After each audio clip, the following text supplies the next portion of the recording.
Sa pagpasok ng kasalukuyang taon ng 2024 ay ito na rin ang pinakatanda na pumatak na sa mahigit 2 taon ang patuloy na bakbakan sa pagitan ng Russia at Ukraine. Magmula nga ng simula ng pwersa ng mga Ruso na lusubin ang kanilang kadikit na nasyon noon namang nakalipas na Pebrero 2022. Panibagong taon at panibagong kabanata at kasabay naman ito ay ang bago ding pakikibaka at mga estratehiya kung paano nga mapagtatagumpayan ng Ukraine forces ang kanilang pakikipagsalpukan. Sa ngayoy ikalawa pa rin sa pinakamalakas na hukbong militar sa mundo na wala ngang iba kundi ang bansa ng Russia.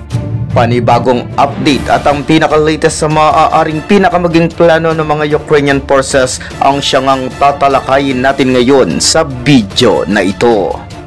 Pero mga kataps ay bago nga pala natin umpisahan ang kabuuan ay inaanyayahan ko pala kayong mag-subscribe din sa isa pa nating channel na Sir Taps Balitaan PH sapagkat doon din tayo madalas na mag-upload ng ilan sa mga bago nating video habang inaayos pa natin ang ilang mga issue dito sa ating main channel na Kataps Info TV.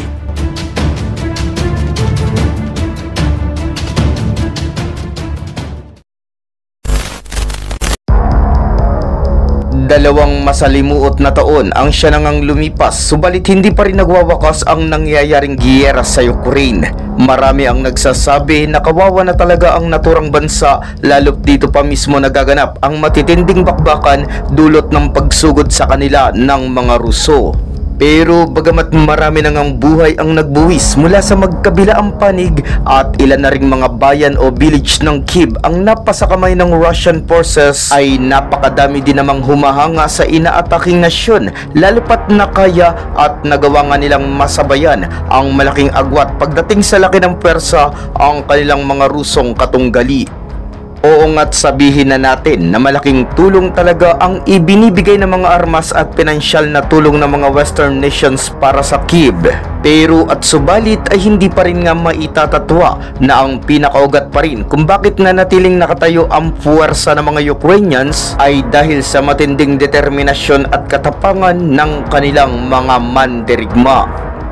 Sa ngayon, bagamat iilan na lamang ay mayroon pa rin namang mga resources ang Ukraine upang sana'y makapaglunsad muli ng isa pang kontra-opensiba. Base kasi sa report ay itinaas ng European Union ang kanilang military aid para sa Kyiv na mula nga sa 28 billion euros o katumbas ng 30 billion US dollar sa loob ng 2 taon ay ibinuhos pa nila ang halagang 23 bilyong dolyares para lamang sa ngayong taon ng 2024. Iyon nga lang ay kahit medyo nag-increase ang naturang ayuda ng EU ay hindi pa rin naman ito matatapatan ang halagang nakabinbin sa US Congress na dapat sanay ang siya namang military aid ng Amerika para sa bansa ng Ukraine.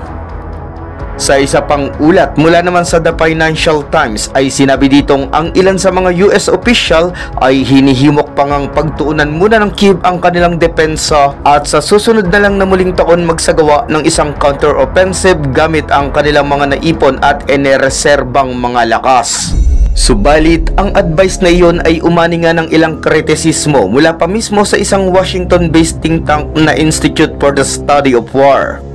Ayon nga sa isinulat ng naturang institusyon ay pinuna neto ang payo ng ilang mga opisyal sa Amerika at sinabing ang isang defensive operation ay waring pipigil sa maraming pagkakataon para sa Ukraine na e-expand o palawakin ang kanilang mga reserbang puwersa.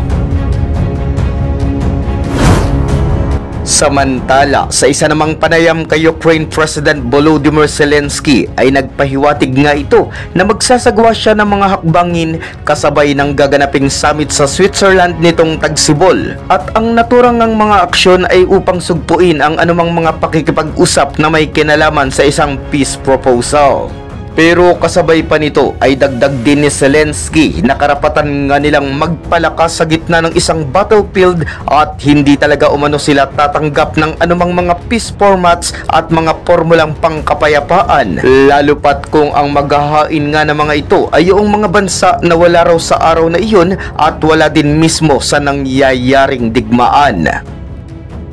Sa mga nabanggit natin ay mapapansin agad na tila nga'y hindi nais ng kampo ng inaataking nasyon na sumunod sa isang usaping pangkapayapaan, lalo na nga't kung ang kalakip na mga negosasyong iyon ay ang ilan sa mga kondisyon na maaaring ang maikompromiso ang ilan sa mga teritoryo na dapat naman sana ay sakop talaga ng soberanya ng kanilang bansa.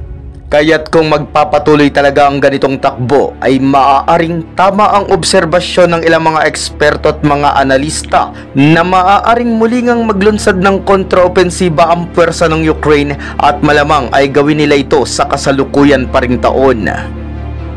Mga kataps, kung isa ka sa mga nakaantabay sa madalas nating pag-a-update noon ng mga latest situations sa giyera sa Ukraine, ay madali mo nga lang na maaalala na noong nakalipas na taon ay naglunsad na rin ng counter-offensive ang Ukrainian forces at isa sa mga naging estratehiya nga nila noon ay ang i-recaptured o muling bawiin ang kalupaan ng Melitopol at sikaping maabot ang baybayin ng Sea of Azov. Mula sa naturang mga teritoryo ay plinano nga dito ng Ukrainian military na i-cut off ang supply ng mga Ruso na magmumula sa Crimea sa pamamagitan ng kanilang pagwasak sa bridge o yung tulay ng Kerch. At halimbawa ngang maging success ang mga balaking iyon ay mabilis na mababawi muli nila ang kalupaan ng Kherson at maging ang malaking bahagi ng rehiyon ng Zaporizhia. Bagamat nagawa at nakapagtamo rin naman ng ilang mga goals ang puwersa ng Ukraine sa isinagawa nilang operasyon, ay sa kakapusang palad ay hindi nga naging matagumpay ang halos kabuuan ng kanilang counter-offensive. At ang itinuturong isa sa pinaka naging dahilan ng pagkabigo ay ang masyado nilang pagkadepende sa mga ipinapadalang armas mula sa kanilang mga kaalyadong nasyon. Kung kaya't dahil sa eksperyensyang iyon ay base naman sa isang Vienna-based na geopolitical strategist na si Belena Chakarova na bagamat hinihintay pa rin ng Ukraine ang ilan sa mga pangakong F-16 warjet at mga ammunitions, ay malamang sa malamang na hindi na nga seryosong umaasa ang Ukraine sa nabanggit na mga suporta. Bagkos ay mas pag-iigtingin na lang ng mga ito ang pagpapadami ng kanilang sariling gawang mga armas na kanila talagang lubos na aasahan sa kanilang ang posibilidad na paglulunsad muli ng mas matinding kontrapaglusob laban pa rin sa mga umaataking Russian forces.